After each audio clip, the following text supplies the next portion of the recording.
আবার ফিরেছেন রানী প্রথম এলিজাবেথ। ফিরেছেন যুক্তরাজ্যের কেনিলওয়ার্থ দুর্গে, যে দুর্গ থেকে বন্ধুর সঙ্গে রাগ করে বেরিয়েছিলেন তিনি।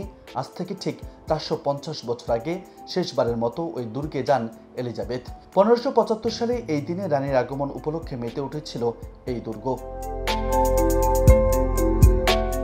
দুর্গটির মালিক ছিলেন রানী এলিজাবেথের শৈশবের বন্ধু রবার্ট ডডলি। রানীর জন্য দুর্গের ব্যয়বহুল উৎসবের আয়োজন করেছিলেন তিনি।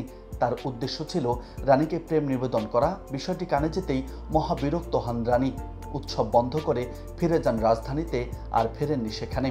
কারণ রানী এলিজাবেথ তো বিয়ে করেননি। কারো অধীনে থাকা সহ্য করতে পারতেন না তিনি। কূটনীতি, রাজনীতি ও সমরনীতিতে দুর্দান্ত এলিজাবেথ তার বন্ধুর আচরণে বীর ইঙ্গিতকে স্পষ্ট দেখতে পেয়েছিলেন। ফলে প্রচণ্ড রেগে ত্যাগ করেছিলেন কেনিলওয়ার্থ দুর্গ। এলিজাবেথ ছিলেন প্রচণ্ড মেধাবী। তার মাতৃভাষার পাশাপাশি ফরাসি, ইতালীয়, স্প্যানিশ, ল্যাতিন ও ফ্লেমিশ ভাষা জানতেন তিনি। ইতিহাস নিয়ে পড়াশোনা ছিল তার। তিনি বলেছিলেন, কেবল নারী শাসকই থাকবে এখানে, কোনো পুরুষ প্রভু নয়।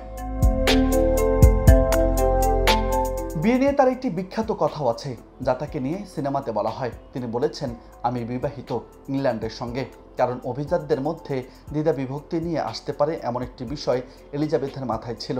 অন্যদিকে বিদেশি শক্তির প্রভাব থেকে নিজ দেশকে মুক্ত রাখতে চেয়েছিলেন তিনি। তাই নিজের জীবন বেঁধেছিলেন ইংল্যান্ডকে ঘিরেই।